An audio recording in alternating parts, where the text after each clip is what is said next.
ఊహకందని ప్రేమలోని భావమే నీవు, హృదయమందు పరవశించు గానమే నీవు, మనసు నిండిన రమ్యమైన గమ్యమే నీవు, మరుపురాని కలల స్వాదం గురుతులే నీవు, ఎడబాయలేనన్నా నిజ స్నేహమే నీవు, నీ ప్రేమ కౌగిలిలో ఆనందమే నీవు, ఎడబాయలేనన్నా నిజ స్నేహమే నీవు, నీ ప్రేమ కౌగిలిలో ఆనందమే నీవు, ఊహకందని ప్రేమలోని భావమే నీవు, హృదయమందు పరవశించు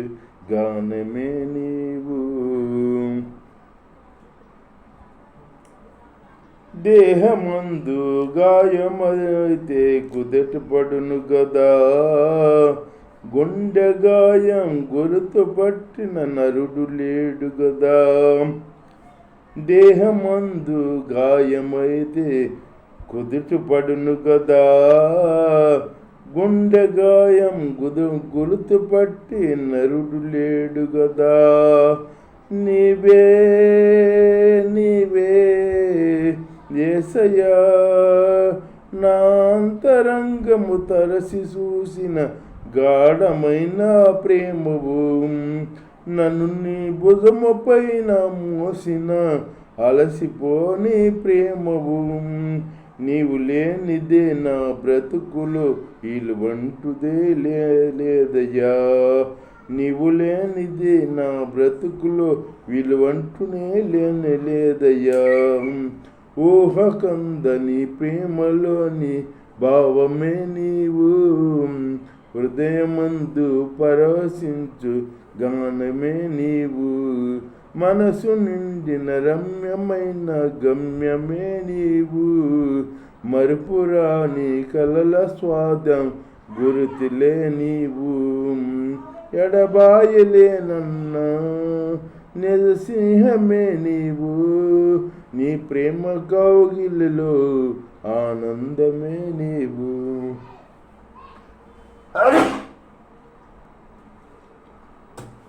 దేవుని స్తోత్రం. ఎందుకు అన్నావు దేవుని మాటలు కూసేపు శ్రద్ధగా. బైబిల్లో 2 సమూయేలు గ్రంథంలో 9వ అధ్యాయం దావీదు ఇలా అడుగుతున్నాడు అన్నమాట, యోనాతాను బట్టి నేను ఉపకారం చూపుటకి, యోనాతాను బట్టి నేను ఉపకారం చూపుటకు సౌలు కుటుంబంలో ఎవరైనా ఉన్నారా అని అడిగాను. సౌలు కుటుంబములకు సేవకుడకు సేబాయు, సౌలు కుటుంబంలో సౌలు సేవకుడైన సేబా ఒక ఆయన ఉన్నాడు. ఆయన్ని దావీదు దగ్గరికి తీసుకొచ్చారన్నమాట. దావీదు దగ్గరికి తీసుకొస్తే దావీదు అడుగుతున్నాడు, సేబా అంటే నువ్వేనా అంటే, నా ఏలినవాడా నేనే, నీ దాసుడైన సేబా నేనే అంటే, అప్పుడు అడుగుతున్నాడు, సౌలు కుటుంబంలో ఎవరైనా శేషించి ఉన్నారా, నేను సాయం చేయటగా అన్నాడనమాట. అప్పుడు సౌలు కుటుంబంలో ఎవడైనా ఒకడు శేషించి ఉన్నాడా అని అతన్ని అడగగా, సీబా యోనాతానుకు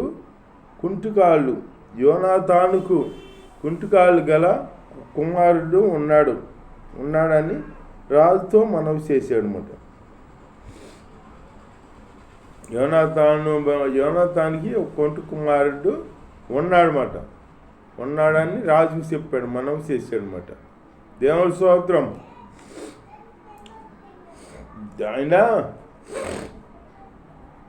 సౌలు దావీదుని చంపాలని బ్రతికున్నాళ్ళ శత్రువుగా భావించి దావీదుని వెంటాడాడు చంపుతాకి.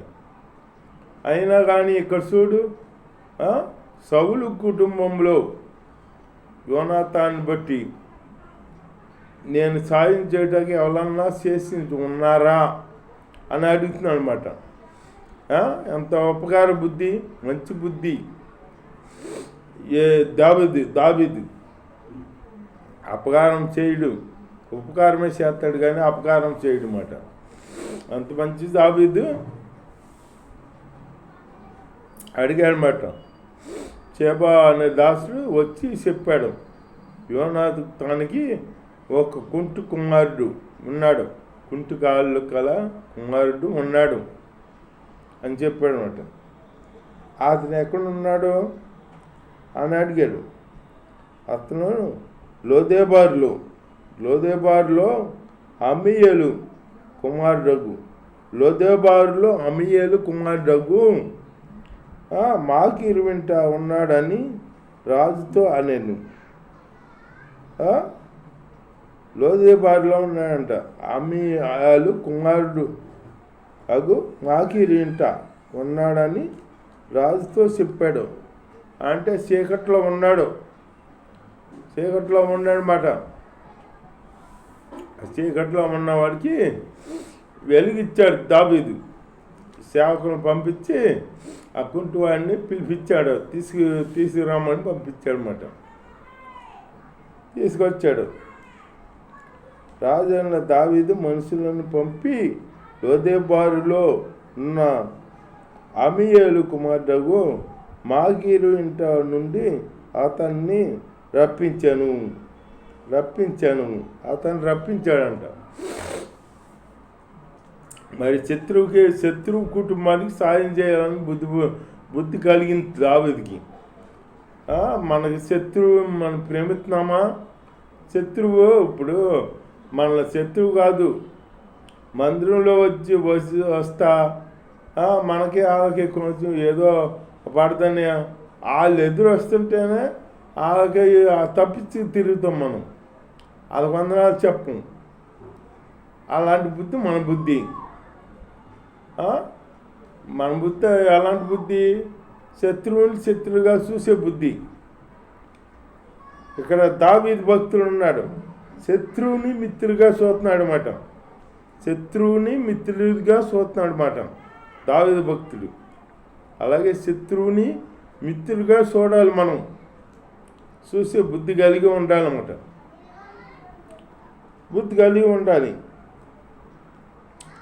సౌలు కుమారుడైన యోనాతానుకు పుట్టిన మెఫీబోషెత్తు దావీదు వద్దకు వచ్చి సాగిలపడి నమస్కారము చేయగా దావీదు మెఫీబోషెత్తు అని అతన్ని పిలిచినప్పుడు అతడు చిత్తము నీ దాసుడునైనా నేనున్నానని నీ దాసుడైనా నేను ఉన్నాను అన్నాడనమాట. దావీదు మెఫీబోషెత్తుని పిలిచినప్పుడు అప్పుడు నీ దాసుడనైనా నేను ఉన్నాను అని అన్నాడనమాట. దేవుని స్తోత్రం. అందుకు దావీదు నీవు భయపడవద్దు అంటున్నాడు మెఫీబోషెత్తుని. ఏంటంటే దావీదు సౌలు దావీదు ఇద్దరు శత్రువులు కదా. ఇప్పుడు సౌలు దావీదుని చంపాలని ఉన్నాడు కదా. ఇప్పుడు ఈ మెఫీబోషెత్తుని పిలిస్తే దావీదు ఇతను భయపడిపోతున్నాడు. ఎందుకనంటే అమ్మో మా తాత చంపాలనుకున్న అతను నన్ను పిలిపిస్తున్నాడు, నన్ను ఏమైనా చేస్తాడేమో అని ఇతను భయపడుతున్నాడు అనమాట. మరి అంతేగా శత్రువులు మనల్ని పిలిస్తే మనం భయపడిపోతాం కదా, ఏం చేస్తారో ఏంటో అని భయపడతాం. అట్లాగే దావీదు అన్నాడు, నీవు భయపడొద్దు, నీ భయపడి మాక అన్నాడనమాట. దావీదు, నీవు భయపడవద్దు. నీ తండ్రి అయిన యోనాతాను నిమిత్తము నిజముగా నేను నీకు ఉపకారము చూపి నీ పితృడైన సౌలు భూమి అంతయు నీకు మరలా ఇప్పింతును. నీ తండ్రిని యోనాతాన్ని బట్టి నీకు ఉపకారం చూపి నీ తాత అయిన సౌలు ఆస్తి నీకు అప్పగిస్తా అంటున్నాడు అనమాట. అప్పగిస్తా అని చెబుతున్నాడు దావీదు. సో మరి శత్రువుని ప్రేమించి ఆ ఆస్తి మళ్ళీ వాళ్ళకి అప్పగిస్తా అంటున్నాడు దావీదు. అంత మంచి బుద్ధి కలిగి ఉంటున్నాం మనం. శత్రువుని ప్రేమించాలి. యేసై బిడ్డగా ఉన్నామంటే కాదు, యేసై శత్రువుని ప్రేమించాడు. సిలువలో నలగొట్టినప్పుడు పడ్డాలతో కొట్టినప్పుడు ఏమన్నాడు? ప్రభువా, వీరేం చేస్తున్నారో వీరు వెరుగురు, దయచేసి వీరిని క్షమించమన్నాడు అన్నమాట. అలాగే మనం క్షమించే బుద్ధి కలిగి ఉండాలి. క్షమించే బుద్ధి కలిగి ఉంటే అప్పుడు యేసై మనసు కలిగి ఉన్నట్టు. మనం క్షమించే మనసు లేకపోయింది అనుకో, మనం భక్తి చేసినా వద్దా, మనం ఎన్నాళ్ళు భక్తి చేసినా వద్దా. మనం నిన్ను వల్లే నీ తోటి వాడిని ప్రేమించమన్నాడు దేవుడు. మన వల్లే మన తోటి వాడిని ప్రేమించాలి. తోటి వాడిని ప్రేమిస్తున్నామా? నువ్వు ఎన్నాళ్ళు భక్తి చేసినా ఏమి లేదు. ప్రేమ లేకపోతే నువ్వు అంతా వ్యర్థమే. ప్రేమ కలిగి ఉండాలి. ప్రేమ కలిగి ఉంటే అప్పుడు దేవుడు చేసే బిడ్డ అనిపిస్తాం అన్నమాట. ప్రేమ లేకపోతే మనం ఎన్నాళ్ళు భక్తి చేసినా వ్యర్థమే. అట్లా ప్రేమ కలిగి మనం ఉండాలి. ప్రేమ కలిగి ఉండే జీవితం మనకు ఇవ్వాలని దేవుని ప్రార్థన చేసుకుందాం. మరలా నీకు ఇప్పించును, మరియు నీవు సదాకాలము నా బల్ల వద్దనే భోజనము చేయదు అని సెలవీగా. సదాకాలం నీవు సదాకాలం నా బల్ల వద్ద భోజనం చేయమంటున్నాడు అనమాట. శత్రువు కొడుకుని తీసుకొచ్చి నా బల్ల వద్ద భోజనం చెయ్యి నువ్వు అంటున్నాడు అన్నమాట దావీదు. అట్లా మనం అంటున్నామా? శత్రువు కొడుకుని తీసుకొచ్చి మనం మంచి చేస్తున్నామా? మంచి చేసే మనసు బుద్ధి మనకుందా? మంచి బుద్ధి ఉందా? ఆ బుద్ధి ఉండి మనం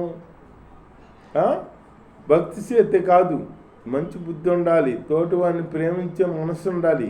శత్రువుని ప్రేమించే మనసు ఉండాలి. ఆ మనసు ఉంటేనే దేవుడు బిడ్డగా ఉంటావు నువ్వు. దేవుడు నిన్నప్పుడు దీవిస్తాడనమాట. దేవుడు మనసు అది. శత్రువుని ప్రేమిస్తామంటే అది దేవుడి మనసు. దేవుడి మనసు కలిగి మనం ఉండాలి. అంతేగాని ఆ మనుషులు పగ చూపేది ఎవలో, పగ చూపించేది ఎవలో? నాగుపాము పగపడద్దు. నువ్వు నాగుపామువా? పామువా నువ్వు? కాదు కదా, మానవుడు కదా, మనుషువు కదా. నువ్వు మానవత్వం చూపించు, నువ్వు మంచి బుద్ధి చూపించు. మంచి బుద్ధి కలిగి తోటి వాడిని ప్రేమించు. తోటి వాడిని ప్రేమిస్తే అప్పుడు నువ్వు ప్రేమ కలిగి ఉన్నట్టు అప్పుడు యేసయ్య నిన్ను దీవిస్తాడనమాట. నా మనసు కలిగి ఉన్నాడు నా బిడ్డని దీవిస్తాడనమాట. అలాంటి జీవితం మనం జీవించాలి. ఇక్కడ దావీదు చూసావా? దావీదు ఏమంటున్నాడు? సదాకాలం నా బల్ల వద్దనే భోజనం చేయమంటున్నాడు అనమాట. సదాకాలం నా బల్ల వద్దనే భోజనం చేయమంటున్నాడు అనమాట. శత్రువు కొడుకుని తీసుకొచ్చు సదాకాలం నా బల్ల వద్దన భోజనం చేయమంటున్నాడు దావీదు. అలాగే మనం కాడ శత్రువుని ప్రేమించాలి. నీ శత్రువుకు నువ్వు అన్నం పెట్టావు ఎప్పుడన్నా? నీ శత్రువుకి అన్నం పెట్టాలి. నీ శత్రువుకి నువ్వు పిలిచి భోజనం పెట్టావు అనుకో, అతని నెత్తి మీద అంతా ఇన్ని నొప్పులు పోసినట్టేనంట అని బైబిల్ తెలియబడుతుంది. నువ్వు నొప్పులు పోసినట్టే. అలాంటి నువ్వు మనసు కలిగి ప్రేమించే మనసు కలిగి ఉండాలి.